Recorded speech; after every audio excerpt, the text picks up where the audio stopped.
So hello and welcome to the video. I'm at Terminal 5 at London's Heathrow Airport, about to get on my first long-haul flight in over 20 months.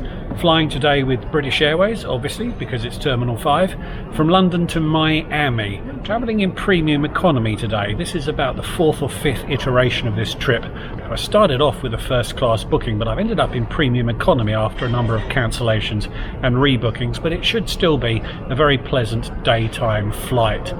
So if you'd like to see what BA's premium economy product on a 777 down to Miami looks like, stick around. Hi, I'm Matt. Over the last 25 years, I've travelled a lot. I've lived in 5 countries on 4 continents. I've flown over 1.3 million miles. I've visited over 100 countries, every American state, but I'm nowhere near done. So subscribe to the channel so you can come with me. An early start for the 9:40 AM flight. I'd have preferred the later of BA's 2 daily flights, but that flight wasn't available to book with avios. I used my BA twofer and travelled with my mum on this flight. If you don't know what a twofer is, check out this video, and if you'd like to apply for your own BA Amex, email me through the address in the description below and I'll send you a referral link which will boost your welcome bonus and will throw me a handful of avios too. Travel to the US had recommenced on the 8th of November, so when I travelled there'd been about 3 weeks for the processes to settle in. In addition to the usual ESTA, you needed 3 things. You know what? Instead of plopping cheesy music over the takeoff sequence, I'll talk about the documentation requirements then. My gold status with BA allows me to use the first wing at Heathrow, which is always a delight. Boarding pass in hand, it was through to the lounge and through to a delay. Surprisingly, for early December, we'd experienced a blizzard on the M25 south of Heathrow, and that snowfall impeded the crew's ability to retrieve the airplane from the hangar it had been in overnight. So alongside most flights that morning, we were faced with an hour's delay. Time for another champagne. It's nice to have the balcony area back as part of the first lounge now the Concorde room has reopened. Seagates today, so time for a ride on Heathrow's Covid Express. I timed it pretty well to arrive at the appointed departure time to find another delay. Once the plane reached the stand, they found it needed a new tyre. I passed the time wondering how big a jack they needed to lift a 777. Finally, we were ready to board. Miami is clearly not considered a premium destination, so does not merit a plane equipped with the new club suites, this being the old club dormitory. I flew back in seats like this on an Airbus A380 and, spoiler alert, the experience was abysmal, so look out for that video next week. Through into premium economy, a 242 configuration, so 8 abreast, ironically the same as British Airways' business offering on this plane. My gold status meant I could have picked a seat in the first row, and whilst you gain legroom, you lose a window view alongside some seat width as your screen is stored in the armrest. A regular premium economy seat has 38 inches of legroom, which is plenty for an 8-hour daytime flight. 2 in-seat USB ports and a seat-back TV. Not a brilliant screen in terms of size and picture definition, but good enough. There was in-flight Wi-Fi, but I didn't investigate it on this flight. As I've said before, I quite enjoy the digital isolation of being on a plane. On my seat was a pillow, blanket and a pack containing decent noise-cancelling headphones and a small amenity kit. That kit was pretty tricky to open one-handed, but included socks, an eye mask, a card explaining what the bottle contained, which was lip balm, toothbrush and toothpaste and a pen. It's been many years since you needed to fill in a physical landing card for the USA, but you still get a pen.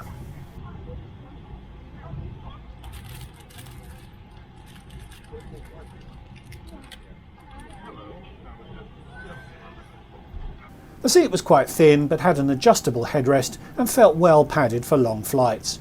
A drop-down footrest too. There was a pretty sturdy tray table in the armrest, also pretty hard to operate one-handed.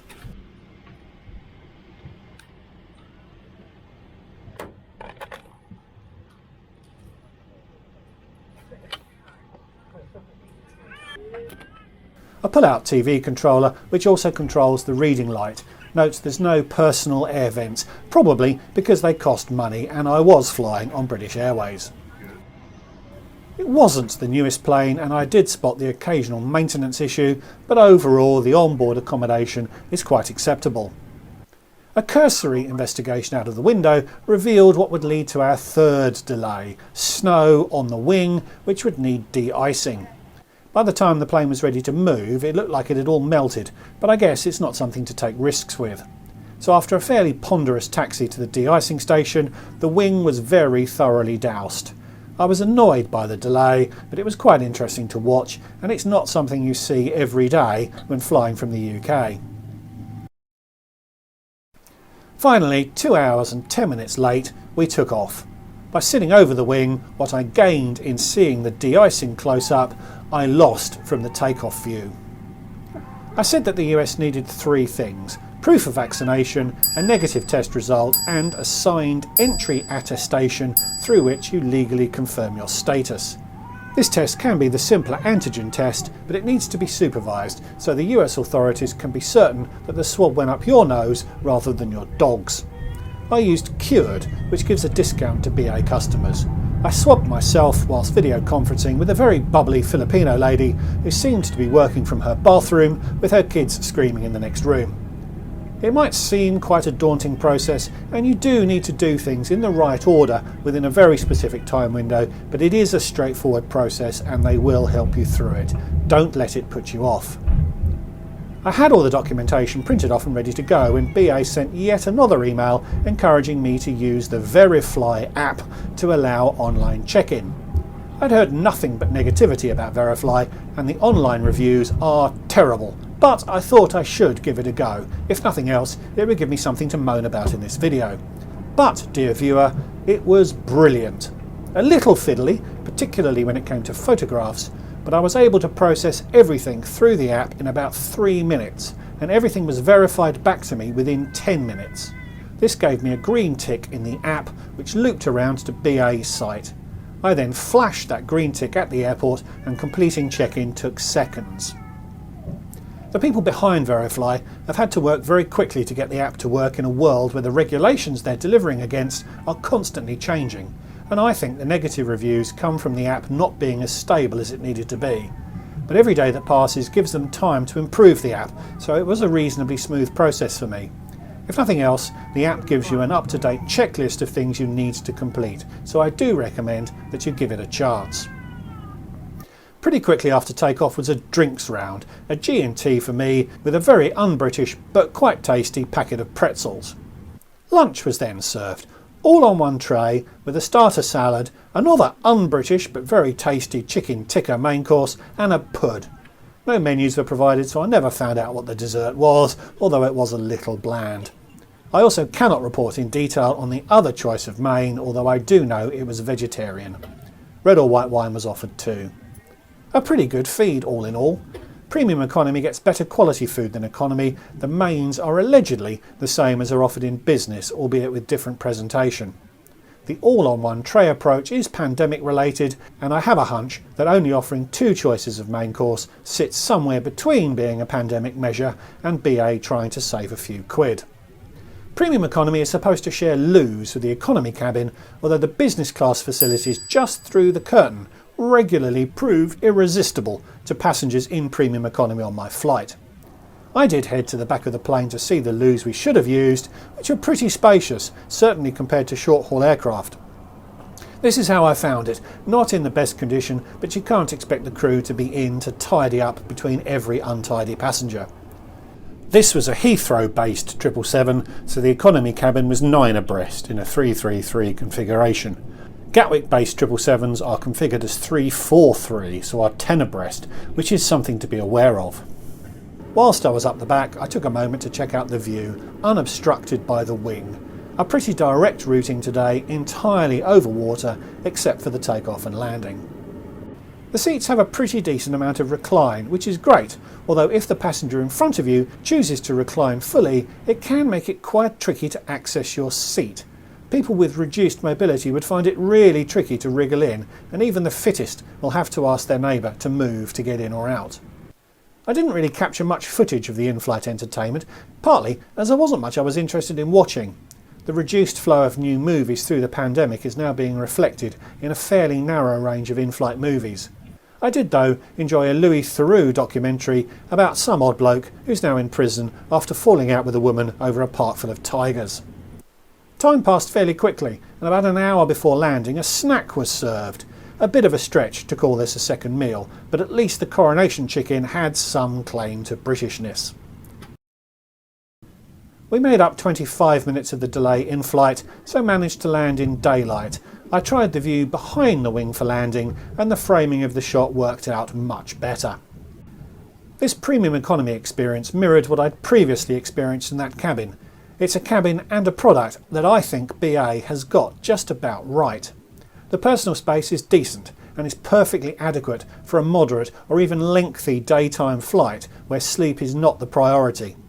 Alongside the superior food and amenities, it's a clear step up from economy class, which I think for many people would make it worth the premium you pay. And if you have status with BA or a One World partner, you can pair this onboard experience with a business or even first class ground experience. On an overnight sector, it's obviously less attractive, as sleeping is always tricky sitting upright, even with the slightly higher degree of recline offered as compared to economy. Business class travel remains the best option for an overnight flight home, even though you do feel like you're missing out on the full business class experience if your aim is to sleep for the majority of the flight. On this trip I did fly back in business class and certainly spent more of the flight asleep than I might have expected, but not for the reasons you might think. Subscribe to the channel and click the notification bell so YouTube will tell you when I release my review of that flight. Please like this video if you enjoyed it and leave me a comment. Have you travelled in BA's premium economy class? Would you?